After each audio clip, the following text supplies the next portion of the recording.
wants to know if I really air drum like that in the Stang. Of course I do. Monday Night Raw, man. Holy shit. Bro, are we sure this is Monday night? Hey, you got me fucking fooled over here, bro. Normally Monday night is boring. Normally Monday night has me asleep by 9:30. But Monday Night Raw has story. Monday Night Raw has great wrestling. Monday Night Raw made sense. It's a great show tonight. Or maybe I'm in a good mood, one way or the other, man. I don't know. Cody Rhodes brings Jey Uso to Raw. We get an explanation because Kevin Owens X'd for one. Drew McIntyre continues his slow burn into a heel. Becky Lynch brings the NXT Women's Championship to Monday night. Dragon Lee. Who? Bruce Lee? No, Dragon Lee. Dragon Lee. He's got a match next week against Dominik Mysterio for the North American Championship. Tommaso Ciampa wants Gunther and the IC title. Ooh. And Jey Uso, man. Is he joining the Judgment Day? Is he going to betray everyone's trust? Or is he going to try and make good on Monday night? Ladies and gentlemen, we're going to the beer garden. I got my cold beverage. Hopefully you guys got yours as well. Tonight sponsored by my great friends over at Gadget Discovery Club. What the fuck are you guys drinking?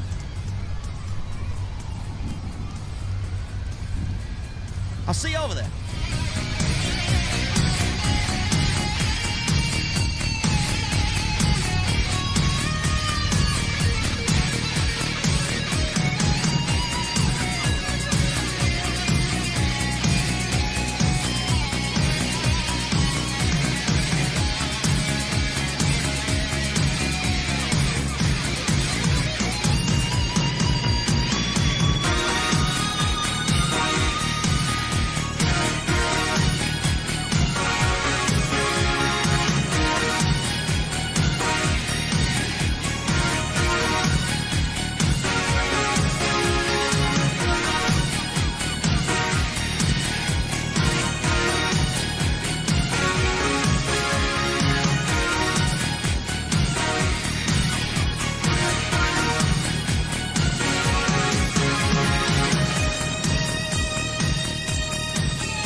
AEW successful? Why is Tony Khan running his promotion better than Vince McMahon and Bruce Pritchard are running Monday night and Friday night? Long-term booking.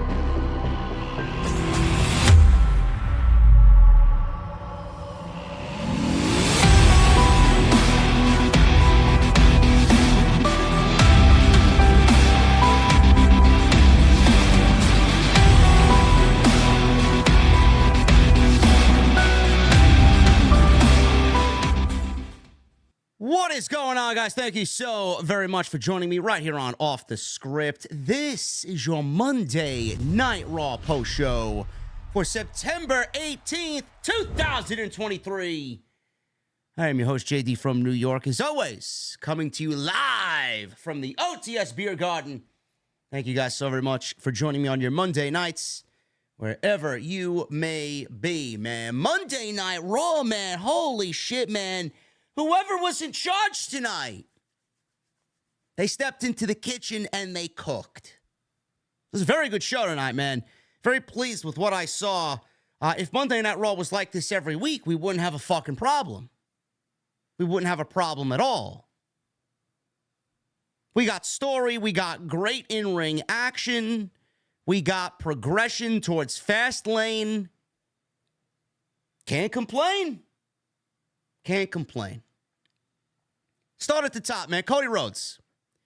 WWE, per story, has Cody Rhodes involved with Jey Uso. Why is Jey Uso on Monday night if his family is on Friday night? Well, Jey Uso quit the Bloodline. Jey Uso quit WWE. He quit the Bloodline. He quit SmackDown. So a few weeks go by, and Cody Rhodes mentions that he brings Jey Uso to Monday Night Raw and uses his political power or whatever political pull he has within the company.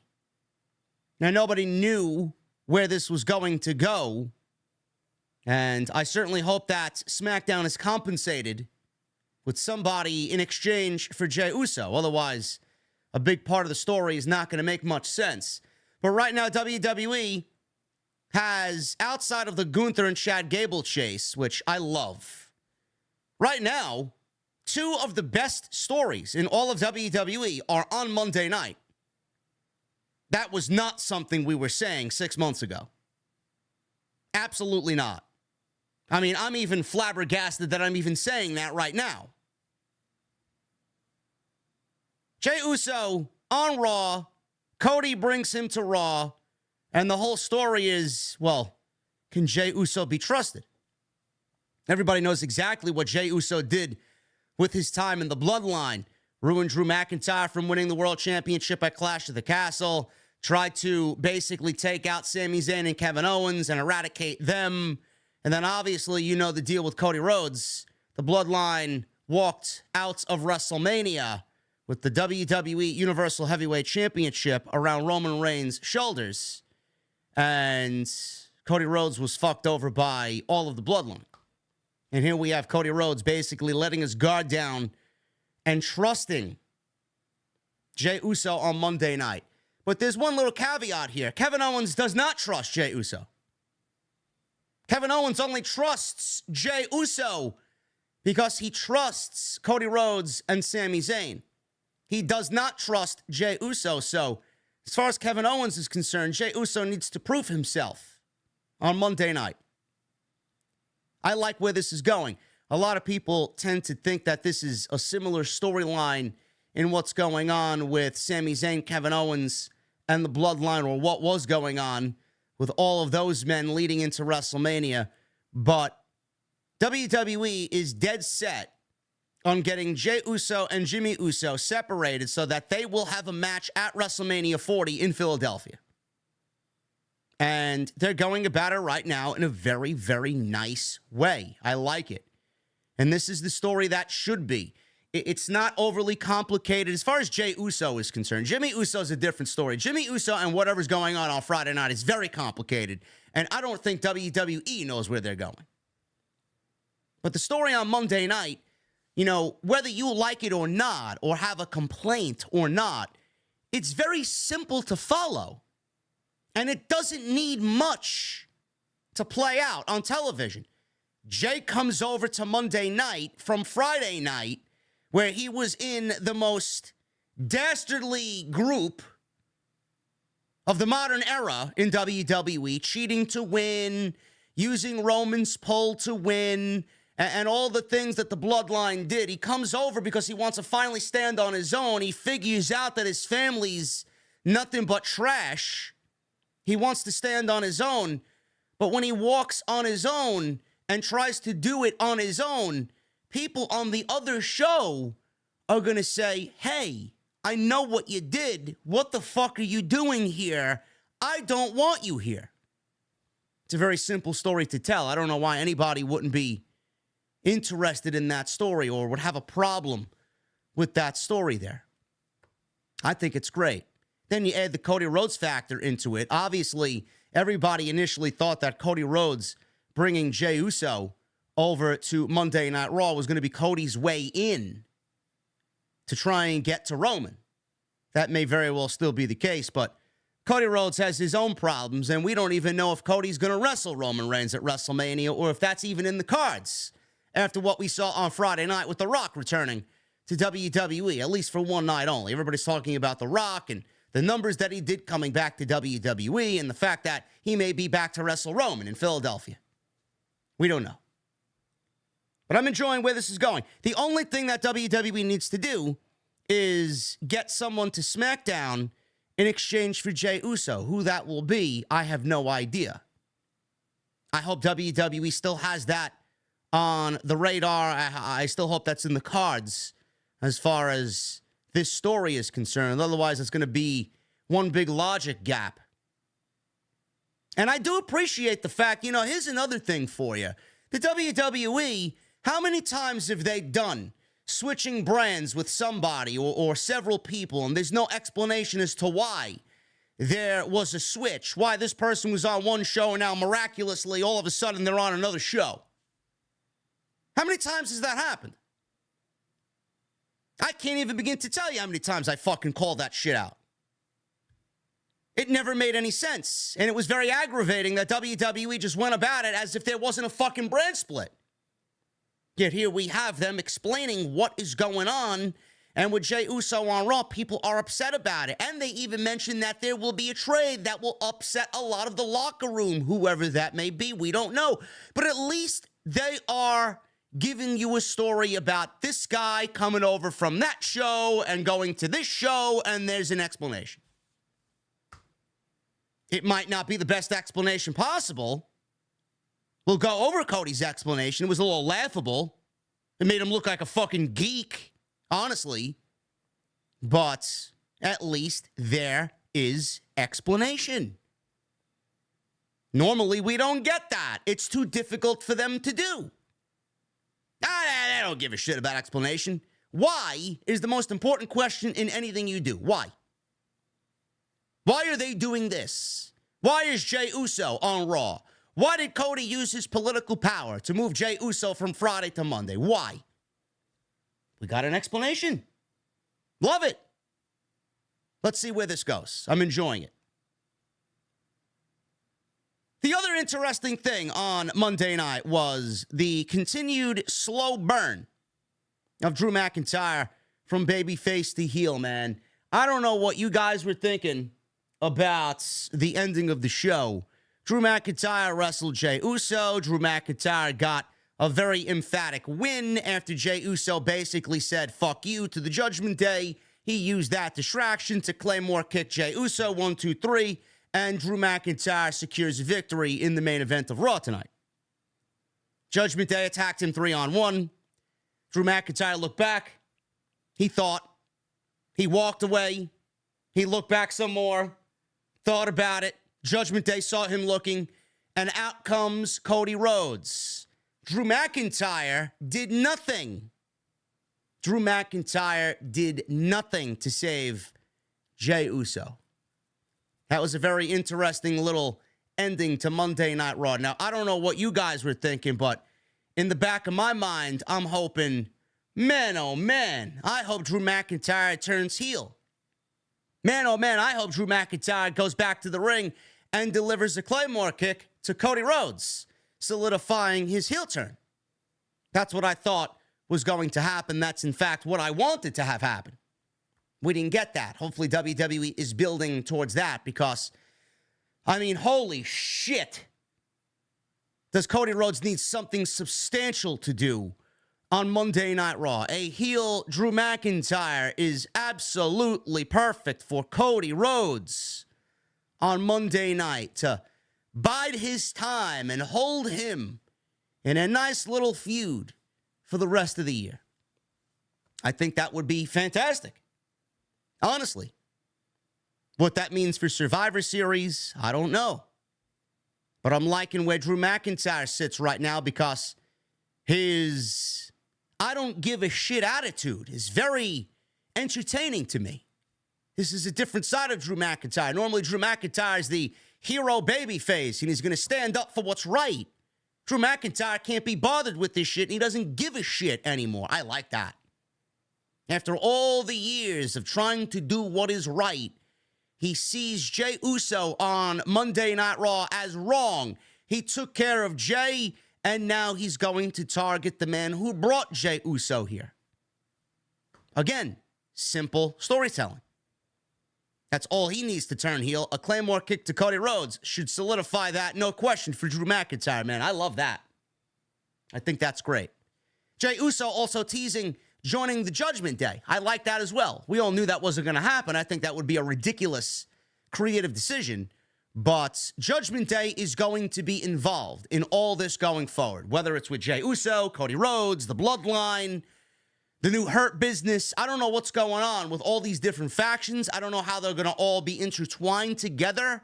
I don't know if there's going to be a 2-team War Games match. I don't know if there's going to be a 3-team War Games match, which we did see in NXT at one point. I don't know. It's going to be very interesting to see where all this kind of comes together.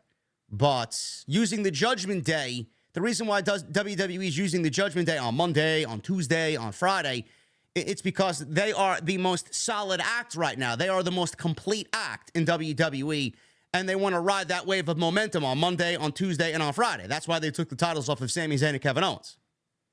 It gives WWE more on Friday in relation to the Judgment Day. Rhea Ripley, Dominik, Finn Balor, and Damian Priest. So that was one of the things that they decided upon moving forward with the Judgment Day. I didn't really want to see Kevin Owens and Sami Zayn lose those tag team titles, but I do think that was probably the best decision at this current time, because right now Kevin Owens and Sami Zayn are intertwined in saving Jey Uso and bringing Jey Uso to a point on the show where he is to be trusted. So they gave up the tag team championships for Jey Uso, and now they're moving on to that story. We'll see what happens, but I'm enjoying the little simplistic storytelling that Monday Night Raw is providing on this show. The other thing that I really liked on tonight's show was Shinsuke Nakamura and Seth Rollins, man. Very good match between Shinsuke Nakamura and Ricochet. Shinsuke Nakamura, as a heel, got disqualified, and the mind games continue as Rollins is now just burning with anger, and Nakamura is sitting back waiting to pick apart Rollins, knowing that he's angered him so much and gotten underneath his skin so much that he's just going to choose the right time, the right place, and possibly the right stipulation to end Rollins' title reign. But now, as what we saw on Monday, it doesn't look like it's just going to be Rollins and Nakamura. It looks like Ricochet is going to be involved as well with whatever is going on with Rollins and Nakamura. There is a reason for that. I don't know if it's the reason from WWE's perspective, but I'm going to give you the fans' perspective tonight on why I think Ricochet is going to be involved going into Fastlane, and instead of Rollins and Nakamura, we're going to get Rollins, Nakamura, and Ricochet going into the Fastlane pay-per-view. And if it's not that, maybe Rollins beats Nakamura again. I don't know what that would accomplish. And then we get Rollins and Ricochet going into Saudi. But again, what is that going to accomplish? I mean, you might as well just put all three of these guys together in a match at Fastlane, call it a triple threat match, call it a day, and then save Shinsuke Nakamura and this decent heel run that he's on. This is basically a new chapter for Shinsuke Nakamura. If you put him in a match with Rollins already, he's lost. And then a second match with Rollins, what do you think is going to happen? The outcome is not going to be any different than what we saw at Payback. Nakamura is going to lose. So what happens to Nakamura after that? You need to keep Nakamura strong, and by adding Ricochet, that's how you do that. Gunther, he's got a nice little list of opponents lined up for him. Chad Gable is obviously the man still to take the title from Gunther, but we got Bronson Reed throwing his name into the hat. We got Tommaso Ciampa throwing his name into the hat. Loving what's going on right there with Gunther and the Intercontinental Championship. Kofi Kingston and Ivar had a fantastic television match. I don't know where the fuck that came from, but my God, man, why was that match so good? And why was Utah so into Kofi Kingston and Ivar? We got news on Matt Riddle. We got news on Rhea Ripley and why she wasn't on the show. And we got news on some of the changes that WWE made to tonight's show. And we're going to go over all of that right here on OTS. I want to thank you guys for joining me here on your Monday nights, man. Let me tweet this out. I forgot to tweet the stream out. Let's get this on Twitter, man. I didn't send out my usual tweet that I was live. Let's do that. Make sure you guys follow me on social media at JDfromNY206, Twitter, Instagram, TikTok, Cameo. Make sure you guys hit the thumbs up down below as well. We're looking for over 1,000 likes if possible. We're already halfway there, so if you guys can hit that thumbs up for me, I would really, really appreciate it. We are very close, man, to 149,000 subscribers. We are on the road to 150,000 subscribers, man. I feel it, I feel it, I feel it. So if you guys want to help me out, man, spread the word.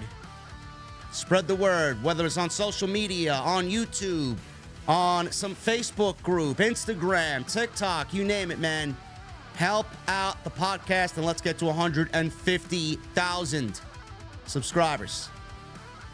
Go check out all the other videos on the channel. There is plenty of content for you guys to get lost in. I will be back with some more extras during the week. Tomorrow night we'll be live with episode 14 of Tuesday Night Titans. Andrew Baydala and myself, the hottest new duo in the IWC, man. If you guys aren't watching what we do on Tuesday nights, it's one of the best pro wrestling discussion shows in the entire community. And I mean that wholeheartedly. And we may have some breaking news tomorrow, man. So you're going to have to tune on in to what we do on Tuesday Night Titans.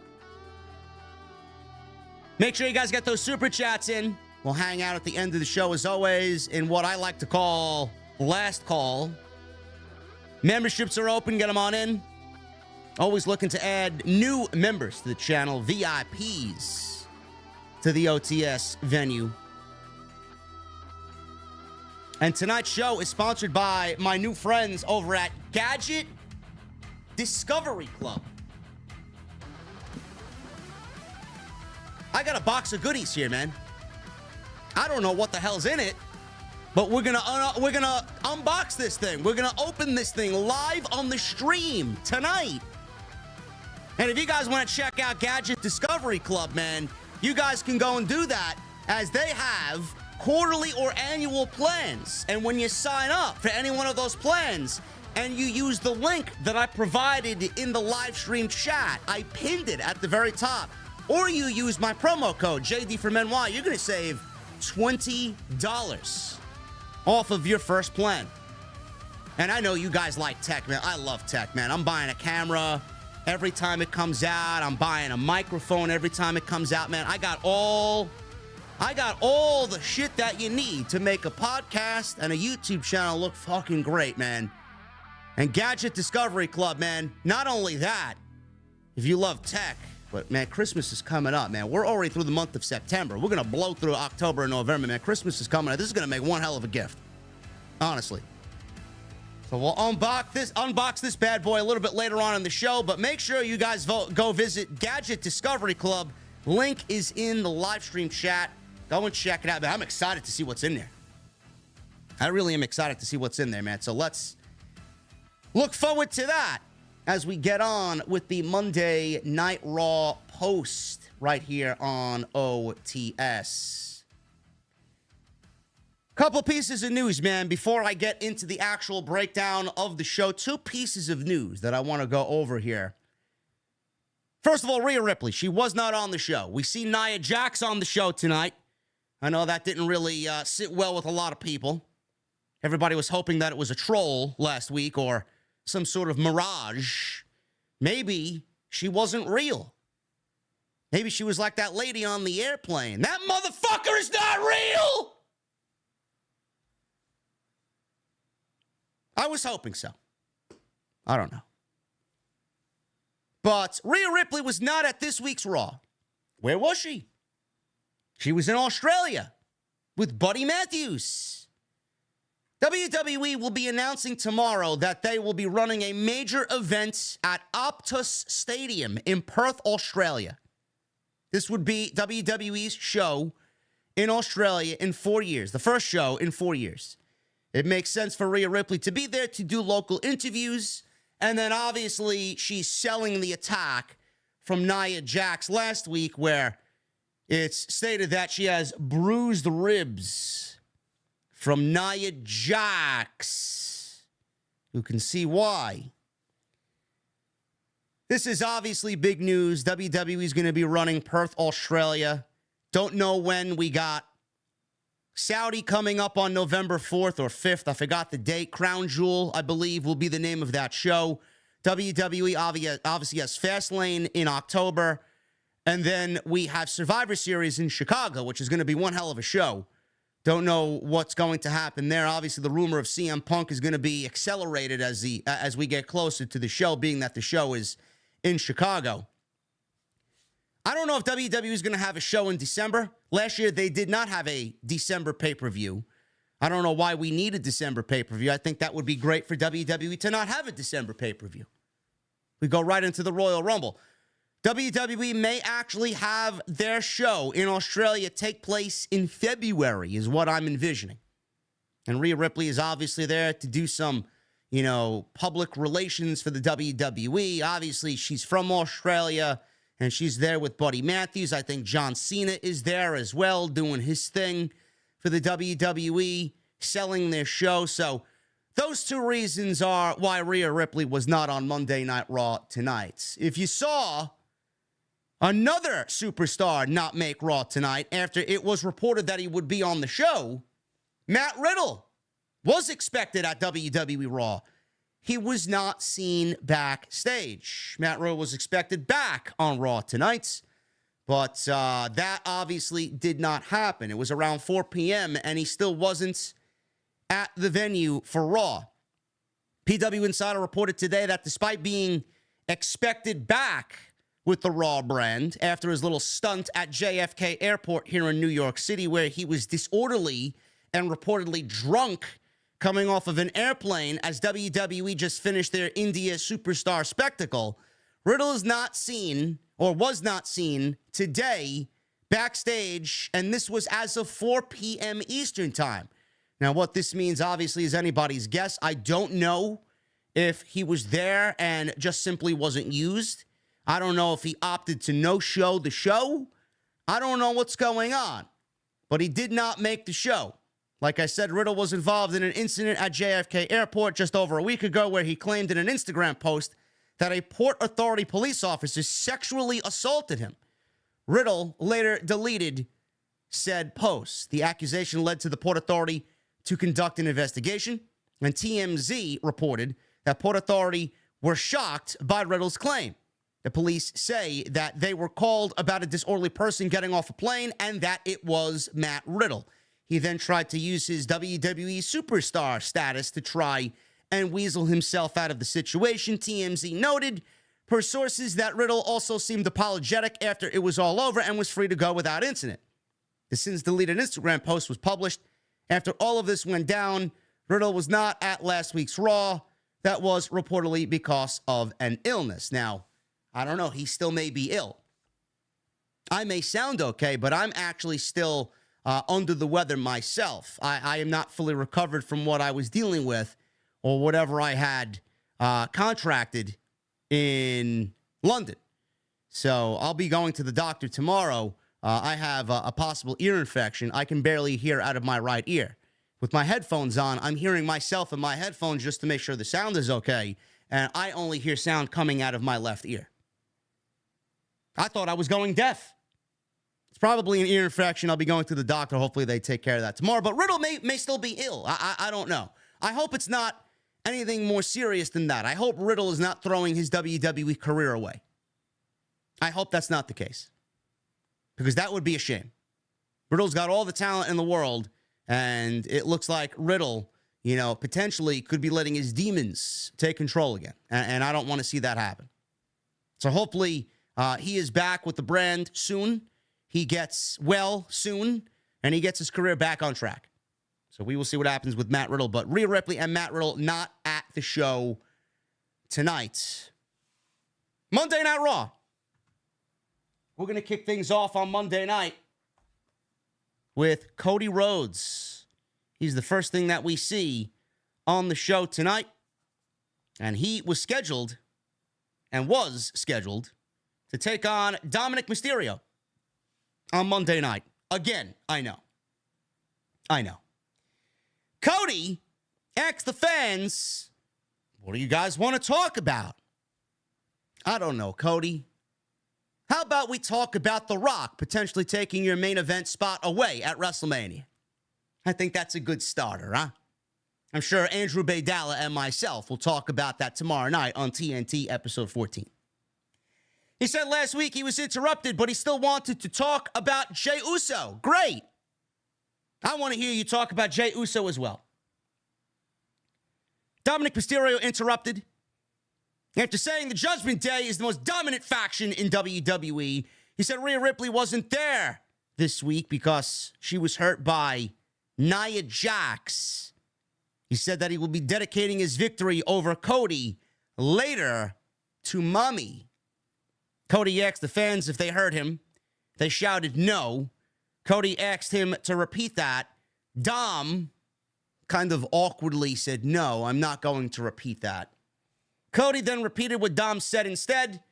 Cody then said, it seems Dom is far more into Ripley than Ripley is into him. So Cody asked what all the mommy talk is about. And then he says that he thinks mommy, Rhea Ripley, has eyes for Cody and not so much for Dominik. So Dom said it's not like that at all. He says they're family, and family always has each other's backs. Then out came Damian Priest and Finn Balor, and that was the cue to get the first match started. It was Cody Rhodes versus Dominik Mysterio. This barely went 2 minutes. Now, it's funny that this match didn't go longer. In fact, I'm glad it didn't go longer because I'm tired of seeing Cody Rhodes feud with any members of the Judgment Day. I really am. Tired of Cody feuding with Dom. Tired of Cody feuding with Finn and Damian Priest. This is now beneath Cody Rhodes. We are entering, before you know it, we'll be entering October. Okay? This is when things should really start slowly developing. Going into October, November, December, and we start to flesh out what we're doing for WrestleMania. Now, obviously, we're not there yet, but Cody Rhodes is going to need something substantial to overcome going into the later months this year, whether that's Drew McIntyre as a heel, whether that's a returning Randy Orton as a heel on Monday night. I don't know. But we need something bigger for Cody Rhodes because feuding with the Judgment Day and wrestling Dominik Mysterio is not doing him any good whatsoever. People are talking now about The Rock. I mean, nobody is talking about Cody Rhodes and Roman Reigns at WrestleMania. After what we saw on Friday, it's all Roman Rock, Roman Rock, Roman Rock. People are now talking about Cody and potentially Roman at WrestleMania, and in every discussion, it includes Dwayne Johnson. Maybe we get Roman wrestling twice in one night. Maybe he wrestles The Rock on Saturday, beats Rock, and then Cody wrestles Roman on Sunday and beats Roman for the World Championship. I don't know. I mean, I know I pitched that this year. We didn't get that. But after Rock said that the match was signed, sealed, and delivered, that we agreed to do the match, it was locked in, he said. It was locked in, but it never happened. And in that same interview, Rock said, well, it really wasn't about schedule. It wasn't about me being scared of injuring myself after I injured myself the last time I wrestled against John Cena. So what the fuck is it? Why didn't the match happen if it was locked in at the biggest WrestleMania of all time?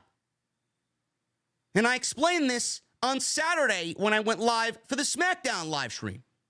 The reason why it didn't happen is because WWE knew then, when they agreed with Dwayne to do the match against Roman in Los Angeles, they knew then that there was going to be a sale, there was going to be a merger, and when the sale was going to happen. Rock claimed that he wanted to do something different that would get the fans excited. He wanted to do something revolutionary. I mean, I don't know what you want or what you expect out of this storyline. Roman, as the head of the table, the tribal chief, against Dwayne Johnson is the story. This entire story over the last 3 years was built with you in mind. Now, all of a sudden, you want to do something so grand and so big that you're making the story seem less than. The story is yours to tell. I don't know what else you want. What do you want to have happen here?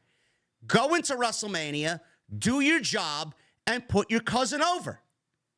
That's going to be a star-making moment. That's going to be history. You're going to be a part of history. And then Cody takes all that history and goes on and becomes the man that the WWE signed 2 years ago. Now, what are we waiting for? So Rock basically told you without telling you that the reason why the match with Roman didn't happen was because they were waiting for the merger with Endeavor. And if you don't think that's the reason, I'm going to need you to go fucking check yourself and go take a walk. You ain't getting this shit past me. The match was locked in. Now everybody's talking about Roman and Rock. Meanwhile, we got this guy standing here on Monday Night Wrestling, Dominik fucking Mysterio. I told you that feud with Lesnar's gonna fucking come back and bite them in the ass. They did nothing with Cody. It's a joke. It's a joke. Does Cody look like the guy that should take the belt off of Roman right now? In comparison to Dwayne, I don't know how Cody looks at all. Nobody's talking about Cody. Dave LaGreca of Busted Open Radio lost his mind with Rock because the match didn't happen, saying he disrespected wrestling. Basically, what Dwayne did was give us, here you go, I'm the guy, here's your second place guy in Cody Rhodes. I could see why LaGreca said that. I could see why LaGreca had a problem with Dwayne Johnson, and Drew and I will talk about this tomorrow. I could see why LaGreca had a problem with Dwayne telling everybody that the match was supposed to happen, but didn't. He did kind of shit on the story that Cody and Roman tried to tell going into WrestleMania, and that also may be the reason why WWE basically skimped on the story going into WrestleMania and made it not seem as substantial as it should have been. They were never going to do that in 5 weeks. But The Rock really didn't do them any favors mentioning all of this after the fact. And now you just made WrestleMania 40, one of those situations where, it should be Cody, all directions point to Cody, and now everybody's talking about everybody but Cody. Kind of a fucked up situation. And we'll talk about this tomorrow night. I am of the... And listen, I'm a big Cody guy. I am. I'm not really high on him right now, just based off the creative that has been given to him. But the thing is, if you ask me, hey, man, if you give me the pen, what am I doing at WrestleMania? I'm having Cody and Rock both wrestle Roman. This is the 40th anniversary of WrestleMania. Roman... for all the fucking weeks that Roman hasn't wrestled, him wrestling on Saturday and Sunday at WrestleMania doesn't really seem that much of a fucking ask at all. I mean, we're not going to see Roman until the build-up for Saudi Crown Jewel on November 4th. He's got all this time off. This is like the Braves benching Ronald Acuna for the rest of the fucking year when he's chasing the MVP title in the National League. You don't do that. You don't do that. Your star player is on the bench, and now you're asking your bench players to step up in light of your star player missing. It's kind of a shitty situation. So for all the weeks that Roman has missed, him wrestling twice at WrestleMania doesn't really seem that much of an ask for WWE to Roman. That could happen. I mean, in a perfect world, that would be the situation. But if you had me book the show and I was only allowed one Roman match, I'm going with Roman and Rock. I'm going with the spectacle over Roman and Cody. Because how many more times are you going to get this match at WrestleMania? How many more times are we going to sit here and talk about it? Rock is in his 50s. Rock is only going to get older. He looks tremendous, but he's only going to get older. He's only going to get slower. And Hollywood's not going to be on strike forever. As soon as Hollywood is no longer on strike, where do you think Roman's going there too? But where do you think Rock is going? Where do you think Cena is going? They're going to say goodbye to WWE. They don't need the WWE money. They are only back because Hollywood right now is on strike, and they have nothing else better to do. Rock has XFL, Rock has Terramana, Rock has Zoa, and everything else that he's involved in. But, I mean, how much of that is going to take up his time?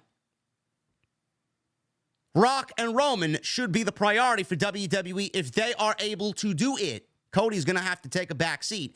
Cody and the story could be told over any stretch. It doesn't need to be at this year's WrestleMania. If The Rock comes back, I'm going with that. You're going to go with the mega match over what right now is, I would say in the fans' eyes, not really all that important right now. That's just the way you're going to go and conduct business. You're going to go with Rock and Roman over Cody and Roman. That's just me. Anyway, we got Dominik and Cody. 2 minutes. Wasn't really much of a match. Dom went into his 3 amigos, but the second one was botched. I don't know what happened there. It was almost like he did a Pete Dunne X-Plex on the second one. I don't know what the fuck happened there. Dom threw Cody. Cody escaped the third one and hit a Cody cutter out of nowhere for the win. So we got the 3 amigos botch, a Cody cutter, and that was it. As Balor and Priest joined Dominik on the ring apron, they were threatening to beat up Cody Rhodes. Sami Zayn and Kevin Owens charged out. Judgment Day backed away and grabbed their titles and left through the crowd. Cody's in the ring with Sami and KO. He shook Sami's hand, and he left the ring.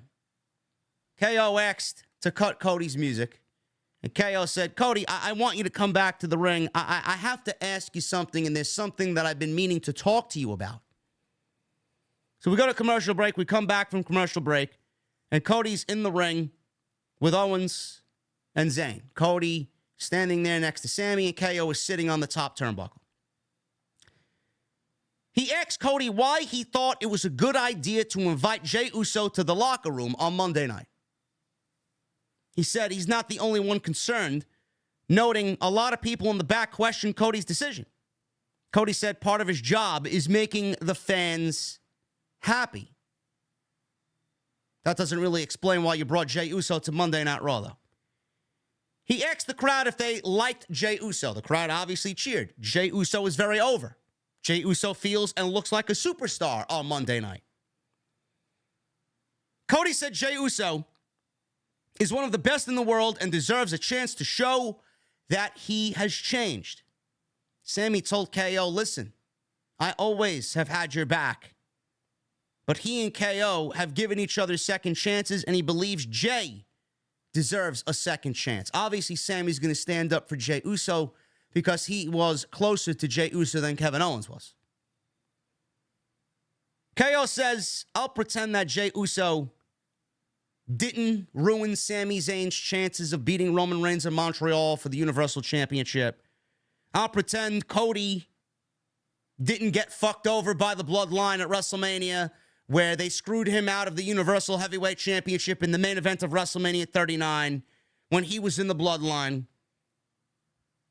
You guys, you trust Jey Uso. I don't trust Jey Uso, but you know what? I'm going to go along with you guys because I trust you guys, but I don't trust Jey Uso. And that was basically all that was said with Kevin Owens, and Kevin Owens walked away. Kevin Owens brought up some valid points. Sami Zayn and KO brought up some valid points. Everybody deserves a second chance. Is Kevin Owens going to give Sami Zayn and Cody Rhodes a problem with this over a longer stretch of time? I don't know. But after tonight, it looked like Jey Uso made his choice. Maybe that's going to sit easy with Kevin Owens moving forward. Kevin Owens may not have a problem with it, but now Drew McIntyre seemingly has a problem with it, potentially. I like this.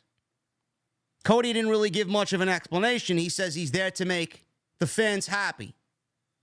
I don't give a shit if you make me happy or not. That doesn't really explain to me why you brought Jey Uso to Monday Night Raw. Sami Zayn did more of an explanation or gave more of an explanation than Cody Rhodes did. Cody didn't do anything but act like a fucking geek. Cody came off like a fucking geek. KO asked him, why did you bring Jey Uso to Monday Night Raw? Well, I got to give the fans what they want. I got to make the fans happy. No, you don't. You got to do what's right for Cody. You got to do what's right for your book so that you can finish your story. He's over here worrying about the fucking fans. WWE clearly isn't worried about you. You're worried about Jey Uso? Sami Zayn gave a proper explanation. A simple one, but a proper one. Everybody deserves a second chance. How many times have we gone back and forth? You've done shit. I've done shit. We came together. And the reason why we came together was because you gave me a second chance. I gave you a second chance. And we did what we did. If we did not do that, we wouldn't have won the tag team titles at WrestleMania. Solid points. But Kevin Owens has every reason to be upset with Cody Rhodes and every reason to not trust Jey Uso. Simple. That nice little dose of intrigue with Kevin Owens and not knowing where he lies in this is the story here. I think this is good stuff. And it gives Monday Night Raw a nice feeling that, you know what? We got some story on this show. We got something to look forward to. We haven't had a story on Monday night to look forward to in a very long time. In a very long time. So I'm liking this simple story being played out with Kevin Owens, Cody, Sami, and Jey Uso. Good stuff. We saw clips of Nia Jax attacking Raquel Rodriguez and Rhea Ripley last week. Michael Cole then said that Rhea Ripley has bruised ribs and right now is on the DL listed as day to day. Great. Surprised it's only bruised ribs after what Nia Jax did to her last week on Raw. Ivar of the Viking Raiders. He was out there with Valhalla against Kofi Kingston. Kofi Kingston was out there with Xavier Woods. Now, this match was supposed to be the New Day versus the Viking Raiders in a 2 out of 3 falls match. We did not get that. I don't know why. I didn't hear a report. I didn't read a report about Eric of the Viking Raiders being injured and being medically disqualified from competing on Raw. This is apparently one of the changes that Vince McMahon made for Monday Night Raw tonight. I guess he's not a fan of 2 out of 3 falls matches. Now, seeing that the New Day and the Viking Raiders have had banger matches before in the past, I don't know why you would expect them to not have a banger match here on Raw. I don't get it. So I was looking forward to seeing this 2 out of 3 falls match. We didn't get that. And Eric, apparently, is injured. So instead of 2 out of 3 falls, we got Kofi Kingston and Ivar.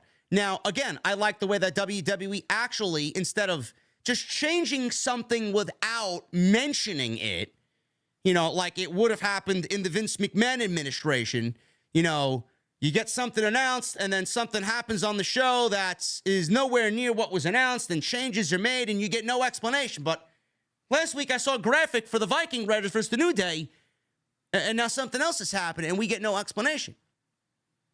We got an explanation tonight. Adam Pearce said that Eric is medically disqualified. Again, it's not something that we are normally prone to seeing on Monday night. We got an explanation as to why this match that was announced last week wasn't taking place. That's all I ask for, man. I'm a simple human being. Just give me the why as far as something being changed or why it's not happening. I don't know where these two got what they got, but holy shit, man, these two came to fucking work tonight. This was a banger match. This went 13 for this was easily the best fucking match of the entire night. They went 13 minutes. This had no reason being this good. I don't understand why it was so good, man. Crowd was into it. Kofi's very good. He's consistently good as Kofi Kingston. But man, oh man, we don't usually see Ivar in a singles role, man. He's not really given much of a singles role on WWE television. He's always with his partner. But man, did Ivar fucking kill it tonight on Raw. He was impressive tonight. So, I'll pick it up after the commercial break. Ivar was in control. He splashed Kingston outside the ring. We go to commercial break. Kingston avoided a diving splash in the ring and came back with the splash of his own. He goes for a cover. He gets a 2. He gets right back up. He hits a crossbody for a 2 and then an SOS for a 2. So he comes off the top rope with a crossbody, SOS, 2 count. Ivar ducked the Trouble in Paradise. Hit a double underhook sit-out power bomb, which bounced Kofi right off the mat. He went for a near fall there, got a 2 count. Crowd was big time into the near falls here towards the end. Crowd was big time into Kofi. Ivar hit a spinning leg lariat for another close 2 count. Ivar was going to the second rope. Valhalla was yelling from the outside, nah, that's not good enough. You got to go to the top. So Ivar goes to the top rope, and I thought he was going to miss it. I thought he was going to miss this big spot, but he comes off the top rope with a picture-perfect moonsault off the top rope, and he connects on Kofi Kingston. And my God, I thought that was the end of the match, and Kofi kicked out. At this point, crowd was going fucking crazy. Going crazy. Kingston, I don't know how he got up. He responded with a sunset flip powerbomb and a Trouble in Paradise for the 1, 2, 3. I don't know why whoever produced this match thought it was a good idea for Kofi Kingston to be hit by a 350-pound guy off the top rope with a moonsault and then kick out and then win with a sunset flip powerbomb and a Trouble in Paradise right after it.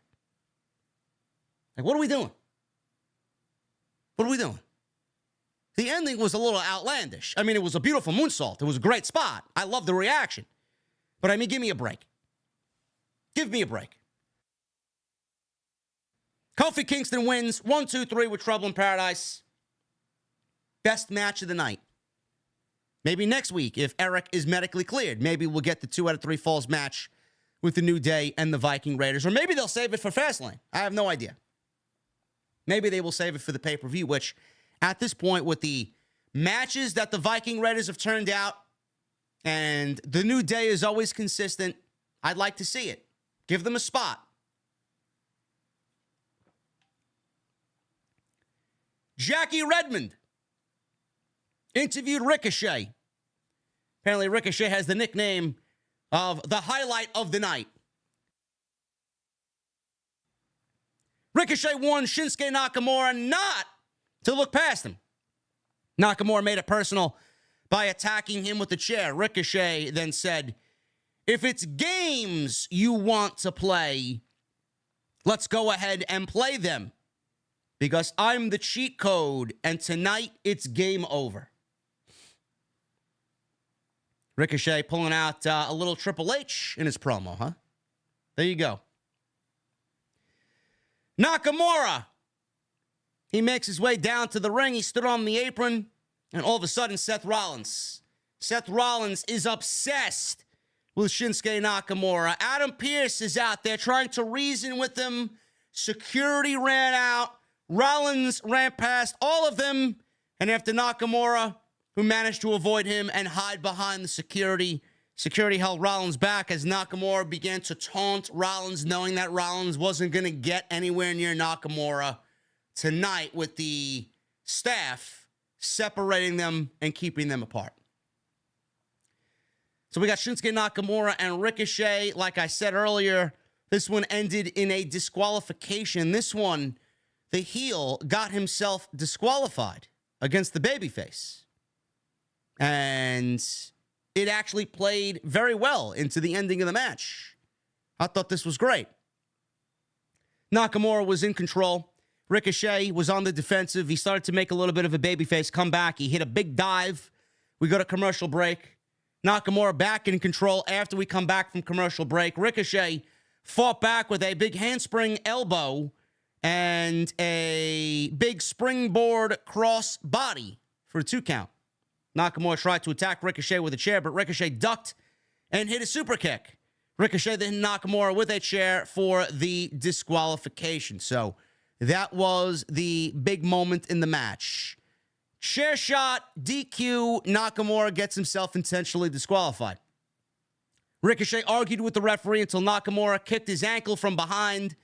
So at that point, Nakamura followed with a Kinshasa to the back of the head. Nakamura wrapped Ricochet's leg around the ring post and started repeatedly hitting the leg wrapped around the ring post with the steel chair. So this was very good stuff here by Nakamura. So at that point, Seth Rollins comes out to make the save. He set up for a pedigree on the chair, but Nakamura backdropped out of it and Seth crashed onto the chair. So obviously this is still continuing the focus on Rollins' back, which is the story of this feud. So Nakamura rammed Rollins into the announce desk, and Nakamura right now really doing some decent heel work. They cut to Nakamura, who was celebrating his attack at ringside as the medics were checking on Seth, who obviously had his back targeted by Shinsuke Nakamura. And Nakamura continuing the mind games of whatever he's got going on here with Seth Rollins. He walked up the aisleway and he grabbed from the crowd one of those big heads. Rollins had one of them big heads in the crowd, so he grabbed something from the fans. It's Rollins' face in a big cardboard, and he's holding it up to his face, and he's taunting and mocking Rollins with this big cardboard cutout of Rollins' face. This was good stuff. This was good stuff. The disqualification made sense. You know, normally it's looked at as, all right, what a fucking coward's way out, what a cheap way out. But it's all playing into the fact that Nakamura is playing mind games with both Rollins and Ricochet. And he's doing it, and he's doing it to perfection. And he knew by doing that Rollins was going to come out there and try and get to him. And then obviously the back is the problem, and he's targeting the back of Rollins, and he doesn't want to open up about, you know, the match, when, where, how, stipulation. He hasn't said a fucking word. He's done all that he could to get Rollins so angry and so upset that Rollins is now forcibly asking for a match with Nakamura, and now Nakamura has Rollins right where he wants. Last week it was like, all right, I'll give you your fucking match. You want the match? Fine, take the match. Nakamura's like, no, I'm not taking your match. Now, at that point, it made Nakamura sound stupid. Why wouldn't you take a championship match if the champion himself is offering you a fucking rematch after he just beat you clean at the last pay-per-view? Kind of stupid. But then come this week, Rollins is so obsessed now with Nakamura and wanting to get his hands on Nakamura after Nakamura has done everything to be a bitch. That Rollins is at a point now, all right, I'm giving you whatever you want. You name it. Your place, your time, and your stipulation. So Nakamura basically has given nothing to Rollins, and Rollins is basically in return giving anything to Nakamura that he wants. Sounds like a master plan if you're Shinsuke Nakamura, if you ask me. Now, I will say this. I don't know what WWE is doing with the inclusion of Ricochet here. Why is Ricochet involved in this Nakamura and Rollins situation? Now, like I said at the top, I'm going to give you a fan perspective.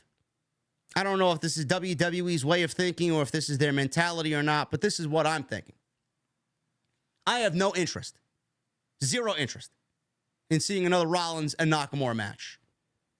Nakamura lost clean, and the match itself was, honestly, they tried to make an epic match out of it. It went like 25 minutes at the last pay-per-view, but it really never got going. It never really shifted into those next gears.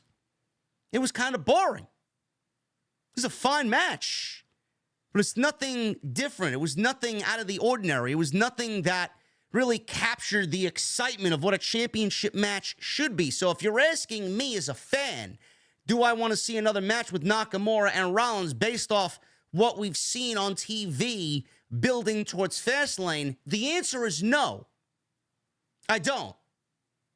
I would much rather see Ricochet in that spot than Shinsuke Nakamura. It is a very difficult sell for WWE to get fans on board with seeing Nakamura be a legit challenger for the World Championship after this guy has been treated like a jobber for most of his WWE run.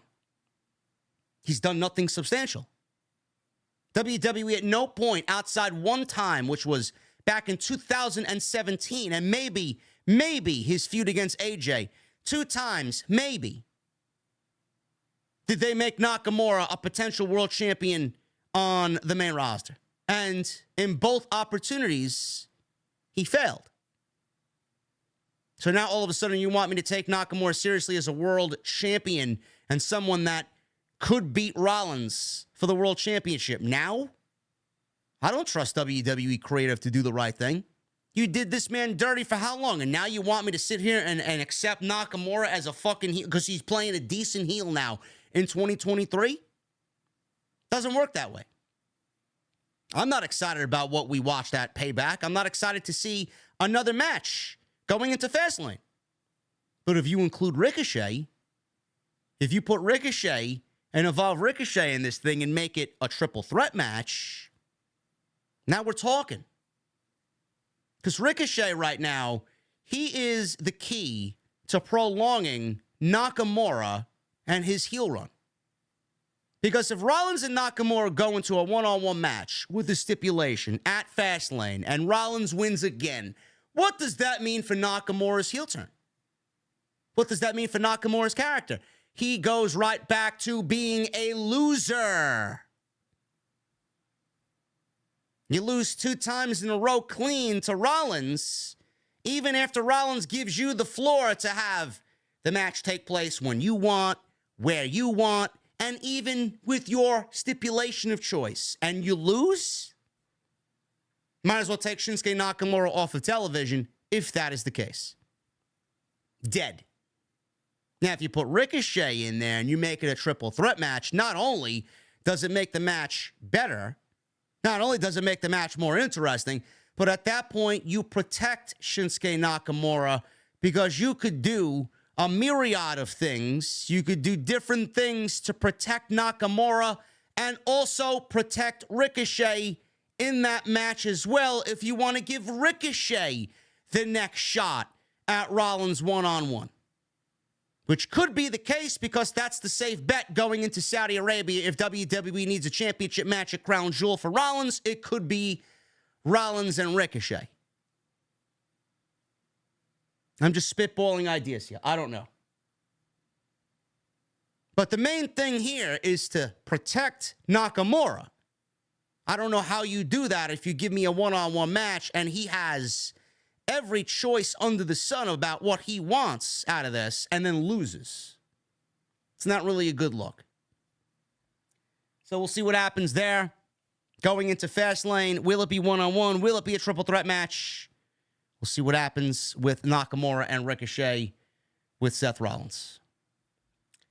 Byron Saxton, he was backstage. He interviewed Chelsea Green, who unfortunately still has the WWE Women's Tag Team Championships. Chelsea Green and Piper Niven were backstage. Green said Zoe and Shayna aren't a real team. She said a real team results from real friendship. Piper Niven disputed that they're actually friends. Do you think we're friends now? Piper asked Chelsea Green. Green said, of course, we're besties. No, we're not. Niven asked if she even knows what country she's from. Green guessed England. No, Ireland. Florida. She may live in Florida now, but she's from Scotland, Chelsea. Niven walked off. Saxton told Chelsea, the correct answer is Scotland. Green snapped and said, yes, Byron, I knew that. She walked off and tried to go get Piper's attention and apologize. Who cares? You know, WWE has the tag team championships, and Chelsea Green apparently was quoted saying she wants to take the tag team championships to Friday. She wants to take the tag team championships to Monday. Yeah, that's great. That's great. A, who gives a shit? B, who are you going to defend them against? There are no teams in this division. You got Casey and Katana.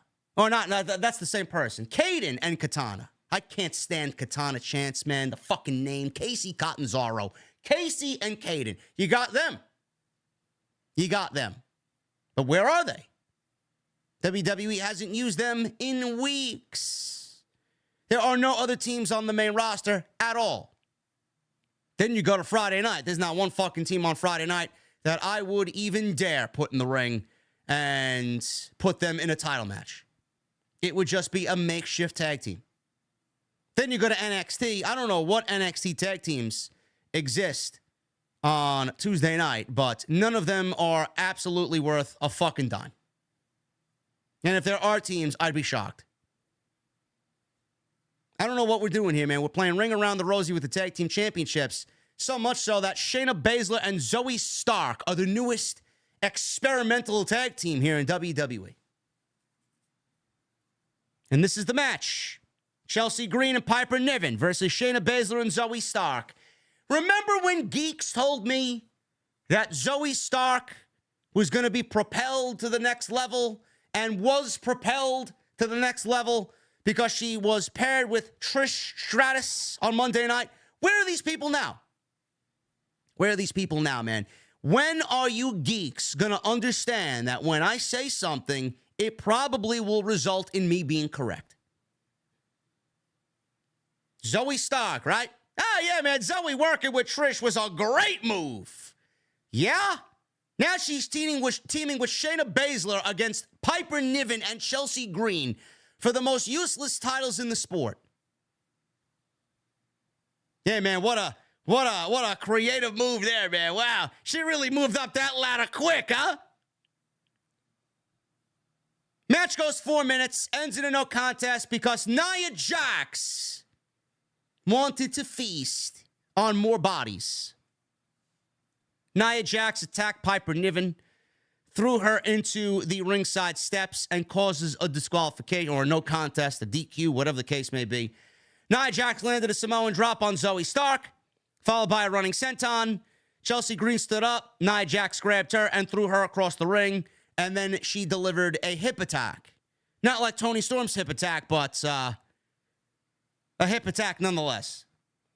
Jax crashed into Baszler in the corner and then landed a sit-out bonsai drop in the corner.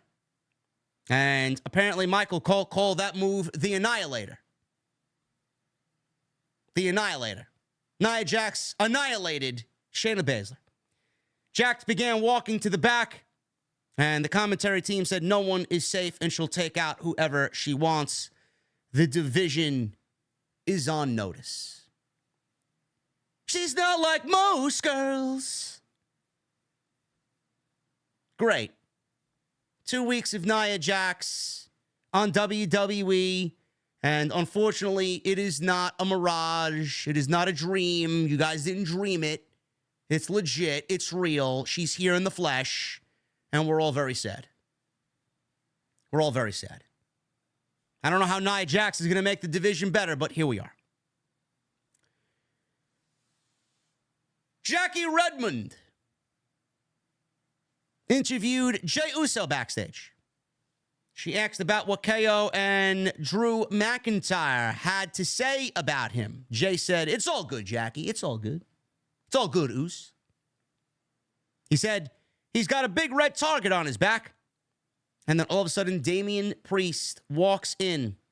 Jackie left, and Priest is standing there with Jey Uso. Priest said the Judgment Day really want an Uso to join them.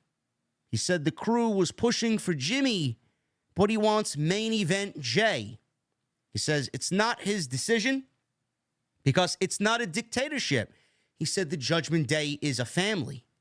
He said he has a bloodline and the blood makes them relatives, but what they have is something special beyond that. If you're willing and if you want, we can be the family you've been looking for your whole life. He then warned Jey Uso not to make him look bad and said, you have until the end of the night to make a decision if you're with the Judgment Day or you're not. Interesting story. They want Jey Uso. Maybe they bring in Jimmy. Who knows? Maybe Jimmy joins the Judgment Day. I have no clue. I guess that's a good thing, man. The fact that we don't know where it's going. That could be a very good thing. But I don't really know what's happening on the SmackDown side of things. It's easy to kind of tell what the story is on Monday night. On Friday, that's a whole new ballgame. I don't know where the fuck they're going on Friday night.